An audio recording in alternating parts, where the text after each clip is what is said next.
کس سے پوچھ کر آپ نے میرا رشتہ طے کیا تھا ارم سے؟ اماں میں اس سے شادی نہیں کروں گا کسی بھی قیمت پر۔ میں کمرے میں بیٹھی شاہ زیب کی باتیں سن رہی تھی۔ ہم جوائنٹ فیملی میں رہتے تھے۔ میرے والد اور میرے چچا میں بہت محبت تھی، اس لیے گھر کا بٹوارا نہیں کیا گیا تھا۔ یہی حال میری چچی اور والدہ کا بھی تھا۔ میں نہیں جانتی کب انہوں نے ہمارے بارے میں ایک فیصلہ کیا، لیکن جب سے میں نے ہوش سنبھالی تھی یہی سنا تھا کہ میں شاہ زیب کی امانت ہوں۔ شاید میرے پیدا ہوتے ہی میری زندگی کا فیصلہ کر دیا گیا تھا۔ شروع سے میں یہی سنتی آئی تھی۔ چچی کہتی تھیں ارم میرے شاہ زیب کی دلہن بنے گی، اس لیے میں نے بھی اپنی آنکھوں میں ایسے خواب سجا لیے۔ پہلے پہل تو شاہ زیب کو بھی ایسا کوئی اعتراض نہیں تھا، ہمیشہ میرا بڑا خیال رکھتا تھا، مجھ سے 5 سال بڑا تھا۔ میں نے اسی کے ساتھ اسکول جانا شروع کیا تھا، اسی کے ساتھ میرا زیادہ تر وقت گزرتا تھا۔ وہ اپنے والدین کا اکلوتا بیٹا تھا۔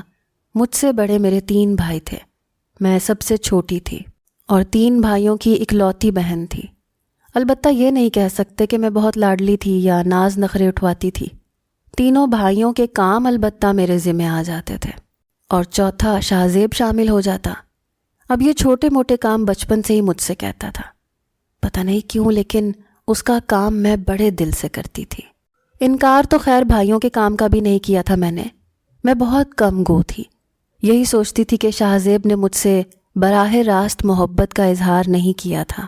ایسا کبھی کچھ بھی ہمارے بیچ نہیں ہوا تھا۔ ہاں یہ تھا کہ وہ میرا خیال رکھتا تھا، میں اس کے کام کرتی تھی۔ ایسے ہی وقت گزرتا رہا، سب کچھ ٹھیک تھا، جب تک کہ اس نے آفس میں جاب نہیں کی۔ آہستہ آہستہ اس کا رویہ مجھ سے بدلنے لگا، اور جب اچانک ہی شاہ زیب سے یہ کہا گیا کہ بڑے ہماری باقاعدگی سے شادی کرنا چاہتے ہیں، تو وہ ہتھے سے اکھڑ گیا، کہنے لگا اسے یہ رشتہ قبول نہیں ہے۔ میں کمرے میں بیٹھی سب سن رہی تھی۔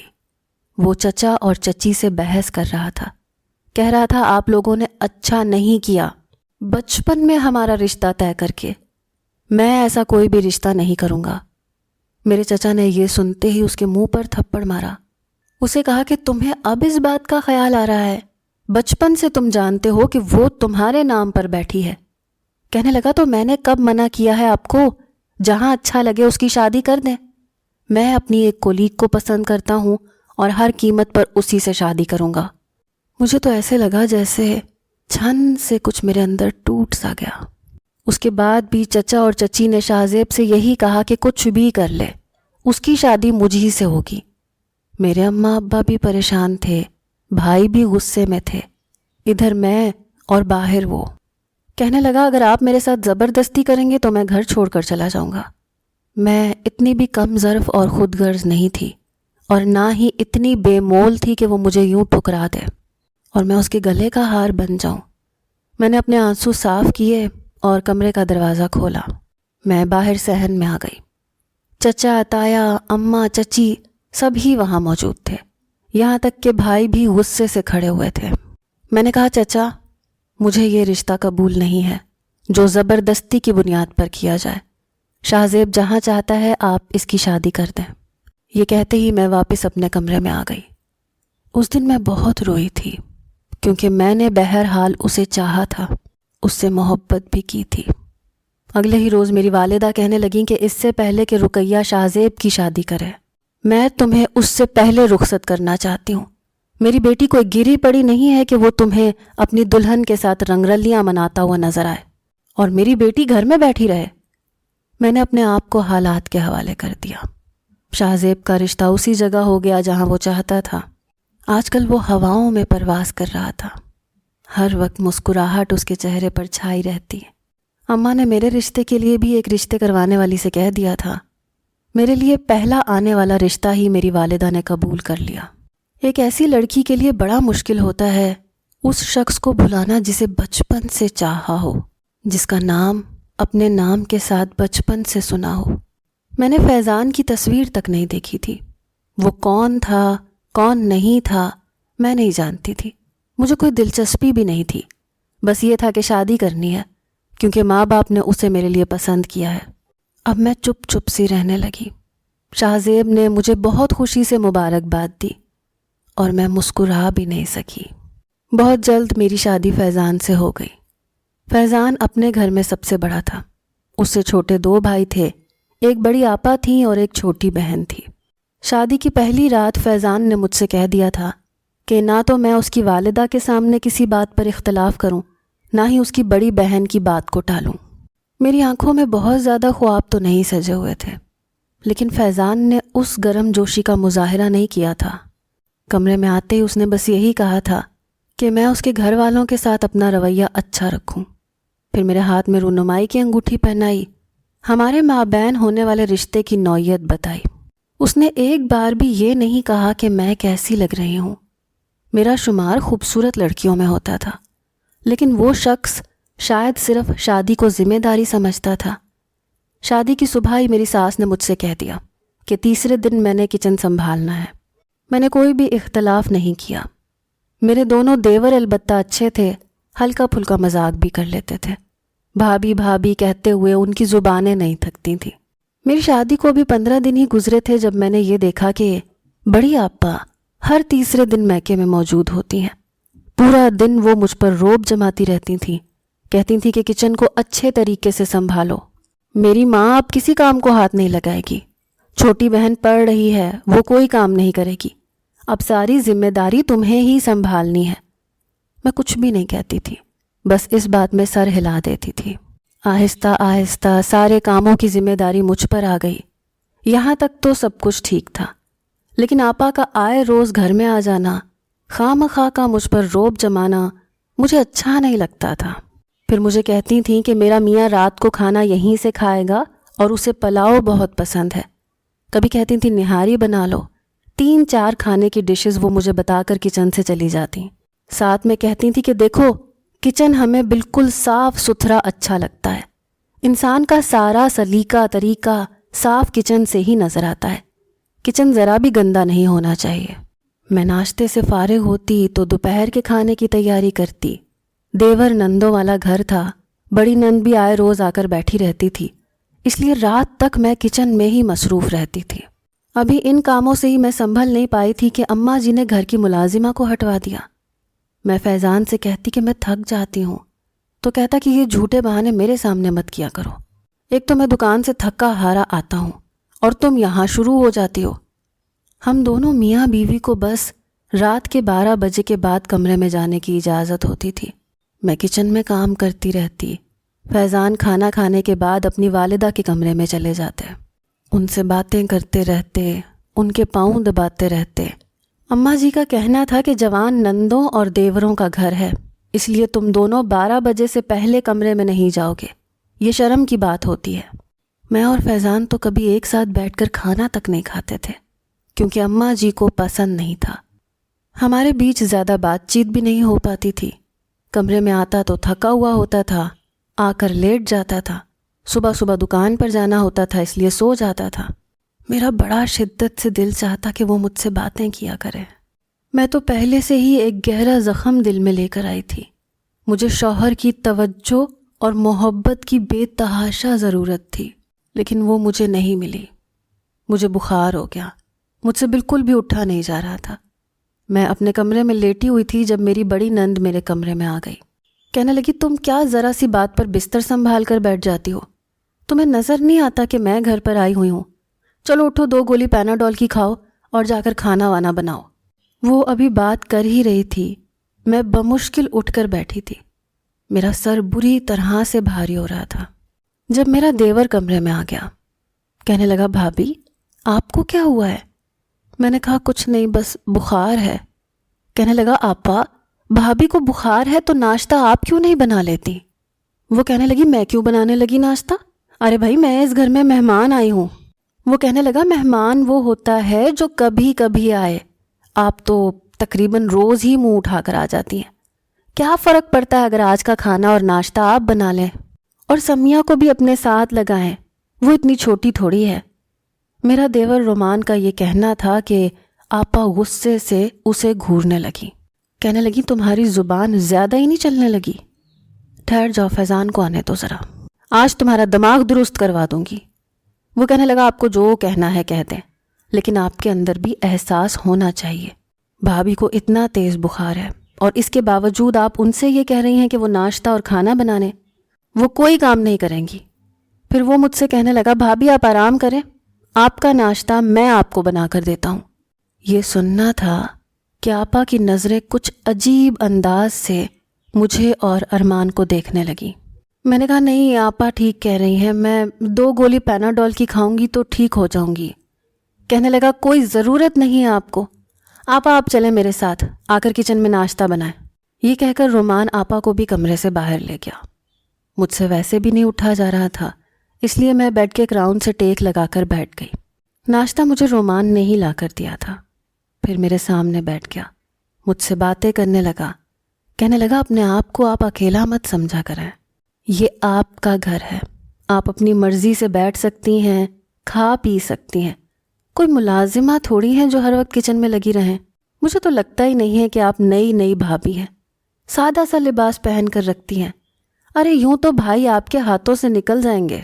وہ کافی شوخ مزاج قسم کا لڑکا تھا، بالکل میرے بھائیوں جیسا تھا، عمر میں مجھ سے 2 سال بڑا ہوگا، لیکن بہت عزت کرتا تھا۔ رات کو جب فیضان کمرے میں آئے تو بے تحاشا غصے میں تھے، کہنے لگے تم کیا بہانے بنا کر کمرے میں بیٹھی رہتی ہو؟ میں نے کہا مجھے سچ میں بخار ہے۔ کہنے لگے تو بخار کا کیا ہے، سب کو ہوتا ہے۔ ان کی بے رخی دیکھ کر میرا دل بجھ سا گیا۔ اس گھر میں کوئی بھی میرا اپنا نہیں تھا، نند تھی تو کسی کام کو ہاتھ نہیں لگاتی تھی، آپا تھیں تو آئے دن گھر میں آ کر بیٹھی رہتی تھیں، ان کا شوہر بھی رات کو کھانا کھا کر ہی جاتا تھا، صرف ایک رومان تھا جو مجھ سے ٹھیک سے بات کر لیتا تھا۔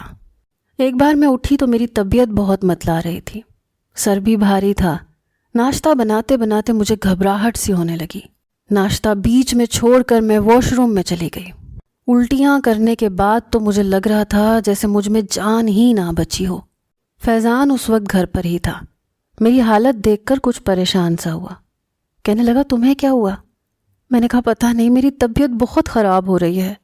وہ مجھے ڈاکٹر کے پاس لے گیا، اور جو خبر ڈاکٹر نے سنائی، پہلی بار میں نے فیضان کے چہرے پر مسکراہٹ دیکھی۔ وہ بہت خوش تھا۔ میری ڈاکٹر نے کہا تھا کہ آپ کی بیوی بہت کمزور ہے، اس کا خیال رکھیں، اسے اچھی خوراک دیں، اور کچھ عرصے تک کوشش کریں کہ یہ زیادہ وزنی کام نہ کرے۔ واپسی پر فیضان نے مجھے ڈھیر سارے پھل بھی لے کر دیے، میری میڈیسن بھی لی۔ میں بے حد خوش تھی، سوچ رہی تھی کہ شاید اولاد کی خوشی ہی ایسی ہوتی ہے کہ مرد کے دل میں خود بخود بیوی کی جگہ بننے لگتی ہے۔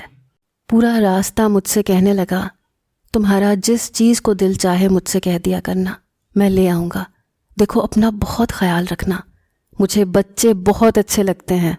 پہلی بار اس نے اپنی کسی خواہش کا اظہار مجھ سے کیا تھا۔ میں بڑی خوشی خوشی اس کے ساتھ گھر میں داخل ہوئی، لیکن گھر میں داخل ہوتے ہی سامنے مجھے اماں اور بڑی آپا غصے میں بیٹھی ہوئی نظر آئیں۔ فیضان نے گھر میں داخل ہوتے ہی خوشی سے اماں کو یہ خبر سنائی، لیکن آپا کا تو جیسے چہرہ غصے سے سرخ ہوا، کیونکہ ان کی شادی کو 7 سال گزر گئے تھے لیکن اولاد نہیں ہوئی تھی۔ اماں بھی مجھے خوش نظر نہیں آ رہی تھیں، کہنے لگی فیضان اتنی بھی کیا جلدی تھی، کچھ عرصہ تو گزرنے دیتے۔ فیضان اماں کی بات سن کر چپ سا ہو گیا۔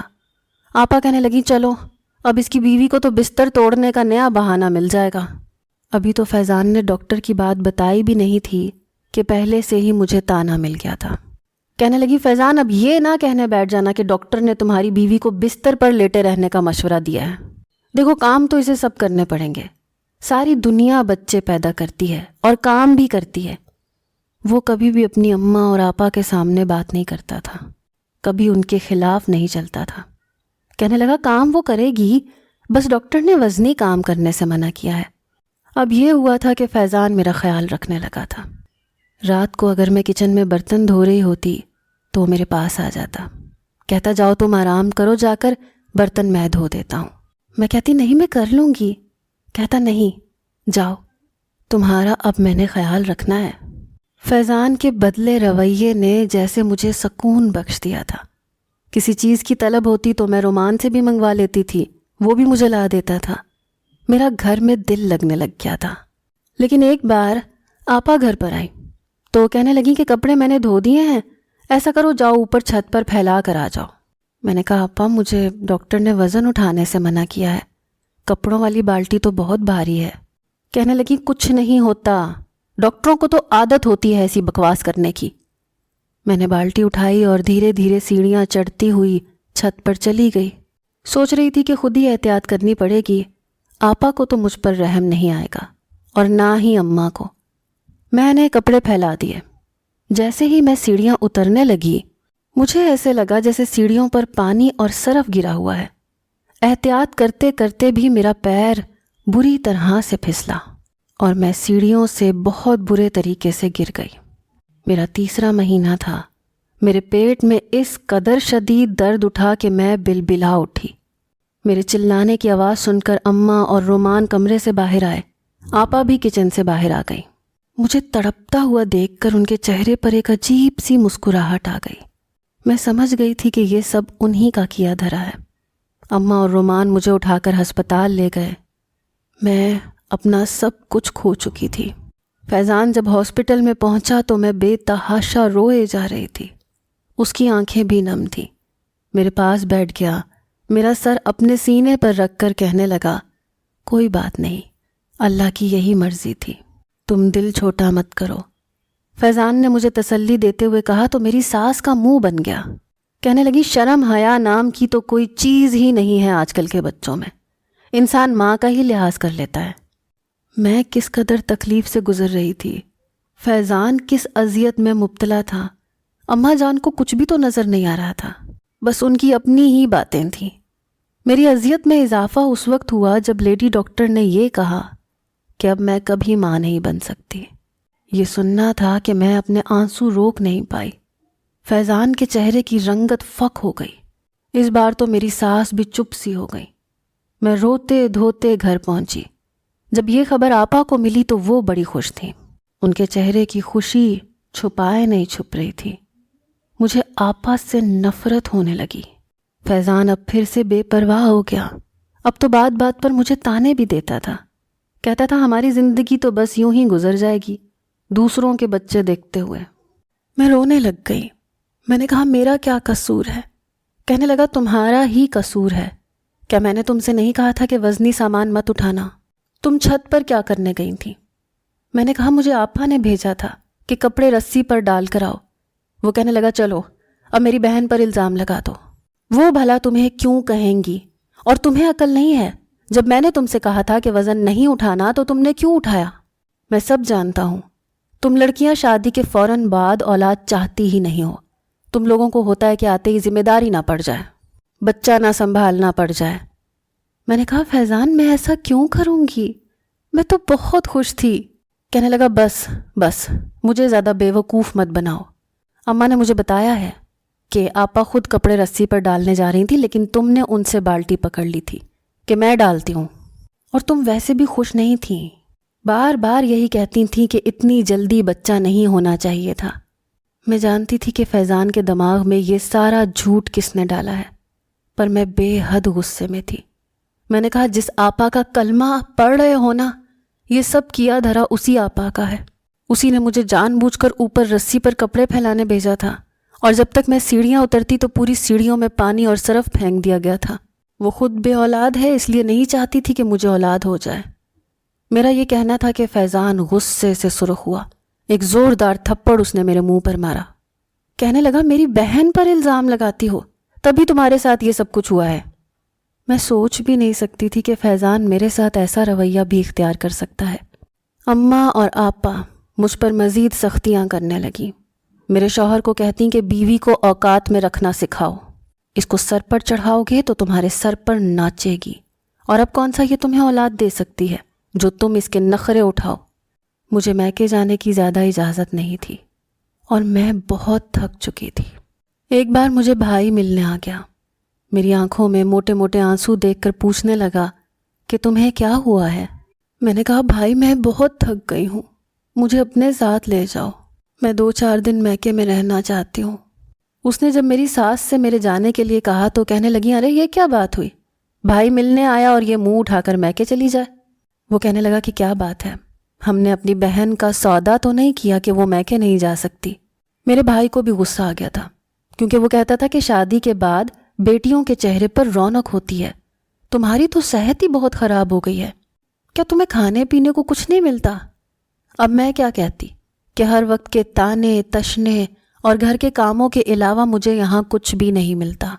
اماں جی کہنے لگیں کہ فیضان سے پوچھ لو بھائی، ہمیں کیا اعتراض ہو سکتا ہے بھلا۔ میرے بھائی نے فیضان کو فون کیا، کہنے لگا میں اپنی بہن کو لے کر جا رہا ہوں، کیا اجازت ہے مجھے؟ میرے بھائی کا لہجہ بہت سخت تھا۔ فیضان کچھ گھبرا گیا، کہنے لگا میں نے کبھی اعتراض کیا ہے؟ آپ کی بہن ہے، لے جائیے۔ بھائی مجھے اپنے ساتھ لے کر میکے آ گیا۔ وہاں جا کر جو خبر مجھے سننے کو ملی وہ بہت عجیب تھی۔ شاہ زیب کی جس سے منگنی ہوئی تھی وہ لڑکی لالچی تھی۔ اس نے پیسوں کی خاطر شاہ زیب سے منگنی کی تھی، کیونکہ اس کی جاب اچھی فرم میں لگی تھی، تنخواہ بھی اچھی تھی، البتہ گاڑی اس کے پاس نہیں تھی۔ ہمارا گھر بھی پرانے طرز کا بنا ہوا تھا، گو کہ بہت اچھا تھا، بڑا تھا، ڈبل منزل تھا، لیکن تھا پرانے طرز کا بنا ہوا۔ لڑکی کو جب شاہ زیب سے اچھا کوئی اور مل گیا جس کے پاس اچھی گاڑی تھی، اچھا گھر تھا اور شاہ زیب سے زیادہ کماتا تھا، تو اس لڑکی نے شاہ زیب کو چھوڑ دیا اور اس نوجوان سے شادی کر لی۔ شاہ زیب نے اس بات کو بہت دل سے لگایا، اس لیے وہ دبئی جا چکا تھا۔ میری چچی بھی بہت پریشان تھی، مجھے دیکھ کر میرے ساتھ لگ گئیں، پیار کرنے لگی، کہنے لگی خدا تمہیں ہمیشہ آباد رکھے۔ پھر میرے ساتھ بیٹھ کر باتیں کرنے لگی۔ باتوں باتوں میں ایک عجیب سی بات کہی انہوں نے، مجھ سے کہنے لگیں کہ میری بڑی خواہش تھی کہ تم میری بہو بنو، میں نے ہمیشہ تمہیں شاہ زیب کی امانت کی نظر سے دیکھا تھا۔ پھر کہنے لگی شاہ زیب نے اچھا نہیں کیا تمہارے ساتھ۔ میں نے کہا چچی یہ باتیں پرانی ہو گئیں، اللہ کا شکر ہے میں فیضان کے ساتھ بہت خوش ہوں، میری قسمت میں فیضان تھا، شاہ زیب نہیں۔ بس ایک بات بتا دو مجھے، سچ سچ، کیا تمہارے دل سے میرے بیٹے کے لیے کوئی بد دعا تو نہیں نکلی؟ ان کی یہ بات سن کر میں چپ سی ہو گئی۔ میں نے اسے بد دعا تو نہیں دی تھی، ہاں میرے دل میں اس کے لیے کوئی اچھی بات نہیں آتی تھی۔ میں بہت روئی تھی کیونکہ میں بچپن سے اسی کا نام اپنے نام کے ساتھ سنتی آئی تھی۔ میں نے نفی میں سر ہلا دیا اور آنکھیں چرا لیں، کیونکہ میں نہیں جانتی کہ میرے دل میں اس کے لیے کتنی ہائے نکلی تھیں۔ بہرحال مجھے آئے ہوئے ابھی چند گھنٹے ہوئے تھے کہ فیضان کا مجھے فون آ گیا، کہنے لگا کیا اتنی خود مختار ہو گئی ہو تم؟ اماں سے اجازت کیوں نہیں لی تم نے یہاں آنے کی؟ میں نے کہا اماں سے اجازت لی تھی، اماں نے کہا تھا کہ فیضان سے پوچھ لو۔ میرے بھائی نے آپ سے پوچھا تو تھا؟ وہ کہنے لگا تمہارا بھائی کون ہوتا ہے پوچھنے والا؟ اپنے بھائی کو آج کے بعد میرے سامنے مت کرنا، مجھ سے تمہیں الگ سے اجازت لینی چاہیے تھی، پوچھنا چاہیے تھا، میری ماں سے اجازت لینی چاہیے تھی۔ آج تو تم نے یہ حرکت کر لی، آئندہ مت کرنا، اور رات کو اپنے بھائی کو بولو کہ تمہیں یہاں واپس چھوڑ کر جائے۔ اماں کی طبیعت صحیح نہیں ہے، آ کر کھانا بناؤ۔ میں نے بھائی کو یہ نہیں بتایا کہ فیضان نے مجھ سے کیا کہا، لیکن میں نے بھائی کو کہا کہ مجھے گھر چھوڑا ہے۔ وہ کہنے لگا ابھی تمہیں آئے ہوئے چند گھنٹے ہوئے ہیں، واپس کیوں جا رہی ہو؟ 3-4 دن رک جاؤ۔ میں نے فیضان سے کہہ دیا تھا، اس لیے میں نے کہا کہ میرا یہاں دل نہیں لگ رہا، آپ مجھے واپس چھوڑ آئیں۔ میرا بھائی مجھے واپس چھوڑ آیا۔ ایک بار میری برداشت سے باہر ہو گیا، آئے دن آپا آتے ہی مجھے بے اولادی کے طعنے دیتی رہتی۔ میں نے کہہ دیا کہ آپ کی کون سی اولاد ہے؟ اگر میں بے اولاد ہوں تو اس کی وجہ آپ ہیں، اور خدا آپ کو ہمیشہ بے اولاد رکھے گا۔ آج میں پھٹ پڑی، میری باتیں سن کر آپا کی آنکھیں بھی کھل گئیں، کہنے لگی مجھ پر الزام لگا رہی ہو؟ مجھے برا بھلا کہنے لگی۔ رومان بھی شور کی آوازیں سن کر باہر آ گیا۔ اس نے دیکھا کہ اماں اور آپا دونوں ہی میرے پیچھے پڑ گئیں، کہنے لگی تمہیں تو ہم چھوڑیں گے نہیں، تمہیں ہم طلاق دلوا کے رہیں گے۔ یہ سننا تھا کہ رومان ان پر چلانے لگا، کہنے لگا آپ کو شرم نہیں آتی؟ کیا اس لیے آپ نے اپنے بیٹے کی شادی کسی بیٹی سے کروائی تھی کہ اسے طلاق دلوا سکیں؟ کہنے لگی میں جانتی ہوں تم اس کی طرفداری کیوں کرتے ہو، سب پتہ ہے مجھے۔ اسی وقت فیضان بھی آ گیا۔ رومان فیضان سے کہنے لگا کہ خورشید بھائی کو فون کریں اور انہیں کہیں کہ آپا کو یہاں سے لے کر جائیں، انہوں نے یہ کیا تماشا بنا رکھا ہے، ہر وقت اپنا گھر چھوڑ کر میکے آ جاتی ہیں، خود تو یہ سسرال میں 6 مہینے بھی نہیں رہیں، اور خورشید بھائی سے کہہ کر الگ گھر میں رہنا شروع کر دیا تھا، اور بھابھی کے پیچھے پڑی رہتی ہیں۔ فیضان میں کہاں جرت تھی کہ آپا سے یہ سب کہتا، الٹا رومان کو ڈانٹنے لگا، کہنے لگا تم بڑوں کی باتوں میں مت بولا کرو، وہ بہن ہے، یہ اس کے باپ کا گھر ہے، وہ جب چاہے آ سکتی ہے۔ فیضان نے بھی مجھے ہی ڈانٹا، کہ تم آج کے بعد میری ماں اور بہن سے بحث نہیں کرو گی۔ میں اپنے کمرے میں آ گئی، بے تحاشا رونے لگی۔ فیضان کمرے میں آیا تو میں نے کہا کہ میرا کیا قصور ہے؟ آپ کو اندازہ بھی ہے کہ میں نے کیا کچھ کھو دیا آپ کی بہن کی وجہ سے؟ وہ کہنے لگا، بار بار میری بہن کا نام مت لو، تمہیں اس گھر میں رکھ رہا ہوں، تمہاری بے اولادی کے ساتھ تمہیں عمر بھر جھیلنے کو تیار ہوں، کیا یہ کم ہے؟ فیضان کی باتیں مجھے کسی نشتر کی طرح سے چبھی تھیں۔ میری چھوٹی نند کا رشتہ طے ہو گیا، سارا گھر مہمانوں سے بھرا تھا کیونکہ اس کی شادی تھی۔ میرا کام بھی بہت زیادہ بڑھ چکا تھا۔ اس کے خاندان کے بہت سے لوگ گھر پر آ کر بیٹھ گئے، یہاں تک کہ میری ساس نے میرا کمرہ بھی خالی کروا کر آپا کے رشتہ داروں کو دے دیا۔ مجھے اور فیضان کو صحن میں چارپائیاں بچھا کر لیٹنا پڑتا تھا۔ ایک بار آپا نے رات کے وقت مجھے سوتے ہوئے جگا کر کہا کہ مہمانوں نے سونا ہے، اسٹور سے جا کر بستر لا کر دو۔ کیا مہمان ابھی تک جاگ رہے تھے؟ میں نیند سے جاگی اسٹور میں گئی، لیکن جیسے ہی میں اسٹور میں گئی، اسٹور کی لائٹ پہلے سے جل رہی تھی۔ وہاں رومان کھڑا تھا، شاید وہ بھی بستر ہی ڈھونڈ رہا تھا۔ جیسے ہی میں اسٹور کے اندر گئی، آپا نے اسٹور کا دروازہ باہر سے بند کر دیا اور کنڈی لگا دی۔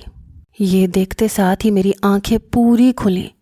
دروازہ بند ہونے کی آواز پر رومان نے بھی پلٹ کر دیکھا، مجھے دیکھ کر کہا کہ آپ یہاں کیا کر رہی ہیں؟ میں نے کہا آپا نے مجھے جگایا تھا، کہہ رہی تھی کہ مہمانوں کو بستر چاہیے۔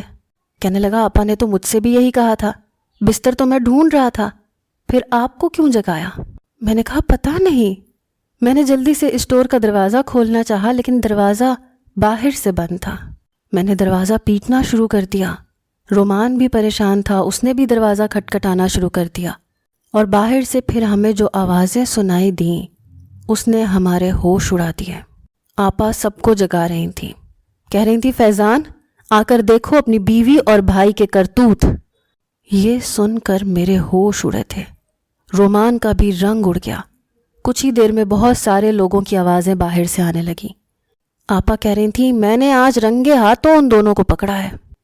یہ سن کر ہم دونوں کا یہ حال تھا کہ ایک دوسرے سے نظریں نہیں ملا پا رہے تھے۔